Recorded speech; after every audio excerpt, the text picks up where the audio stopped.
शुरू। जय श्री राधे राधे, जय श्री श्याम। आज मैं आपके सामने श्रीमद् भगवत गीता के पहले अध्याय का महात्म्य सुना रही हूँ, इसे सुने। श्री पार्वती जी ने कहा, भगवान आप सब तत्वों के ज्ञाता है। आपकी कृपा से मुझे श्री विष्णु संबंधी नाना प्रकार के धर्म सुनने को मिले जो समस्त लोक का उद्धार करने वाले हैं। देवेश, अब मैं गीता का महात्म्य सुनाना चाहती हूँ, जिसका श्रवण करने से श्री हरि में भक्ति बढ़ती है। श्री महादेव जी बोले, जिनका श्री विग्रह अलसी के फूल की भांति श्याम वर्ण का है, पक्षी राजगरुड़ ही जिनके वाहन है, जो अपनी महिमा से कभी अच्युत नहीं होते तथा शेष नाग की सैया पर शयन करते हैं, उन भगवान महाविष्णु की हम उपासना करते हैं। एक समय की बात है, मुर दैत्य के नाशक भगवान विष्णु शेष नाग के रमणीय आसन पर सुख पूर्वक विराजमान थे। उस समय समस्त लोगों को आनंद देने वाली भगवती लक्ष्मी ने आनंद पूर्वक प्रसन्न किया।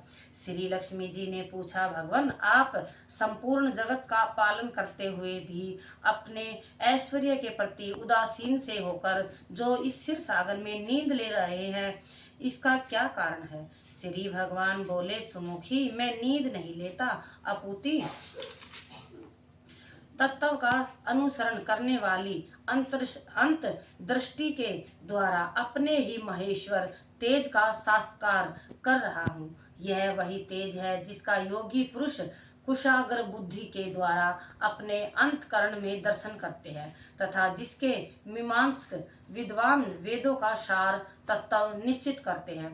वह महेश्वर तेज एक अजर प्रकाश स्वरूप, आत्म स्वरूप, रोग शोक से रहित अखंड आनंद का पुंज, निशिंद निर्भय तथा द्वैत रहित इस जगत का जीवन उसके अधीन है। मैं उसी का अनुभव करता हूँ।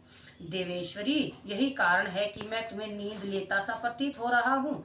श्री लक्ष्मी जी ने कहा, हसीकेश आप ही योगी पुरुषों के अधेय हैं। आपके अतिरिक्त भी कोई ध्यान करने योग्य तत्व है? यह जानकर मुझे बड़ा कौतूहल हो रहा है। इस चराचर जगत की सृष्टि और संहार करने वाले स्वयं आप ही हैं। आप सर्व समर्थ हैं।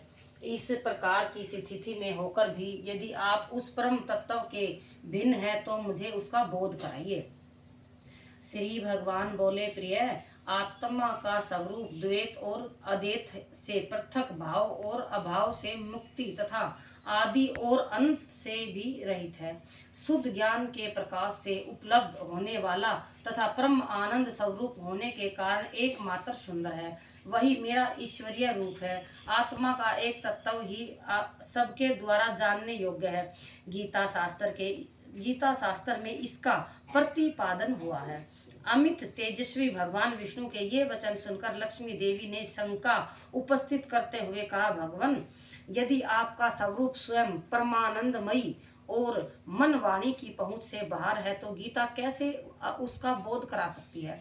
मेरे इस संदेह का आप निवारण कीजिए। श्री भगवान बोले, सुंदरी सुनो, मैं गीता में अपनी स्थिति का वर्णन करता हूँ। क्रमश 5 अध्याय को 5 मुख जानो, 10 अध्याय को 10 भुजाएं समझो तथा 1 अध्याय को उदर और 2 अध्याय को दोनों चरण कमल जानो। इस प्रकार यह 18 अध्याय की वांगमयी ईश्वरीय मूर्ति ही समझनी चाहिए। यह ज्ञान मात्र से ही महान पातकों का नाश करने वाले हैं। जो उत्तम बुद्धि वाला पुरुष गीता के एक या आधे अध्याय का तथा एक आधे का चौथाई श्लोक का भी प्रतिदिन अभ्यास करता है, वही सुशर्मा के समान मुक्त हो जाता है। श्री लक्ष्मी जी ने पूछा, देव सुशर्मा कौन था, किस जाति का था और किस कारण से उसकी मुक्ति हुई? श्री भगवान बोले, प्रिय सुशर्मा बड़ी खोटी बुद्धि का मनुष्य था। पापियों का तो शिरोमणि ही था। उसका जन्म वैदिक ज्ञान से शून्य एवं कुकर्म पूर्ण कर्म करने वाले ब्राह्मणों के कुल में हुआ था। वह न ध्यान करता, न जप करता, न होम करता, न आदित्यों का आदर करता था। वह लंपट होने के कारण सदा विषयों के सेवन में ही आसक्त रहता था। हल जोतता और पत्ते बेचकर जीविका चलाता था। उसे मदिरा पीने का व्यसन था तथा वह मांस भी खाया करता था। इस प्रकार उसने अपने जीवन का दीर्घकाल व्यतीत करते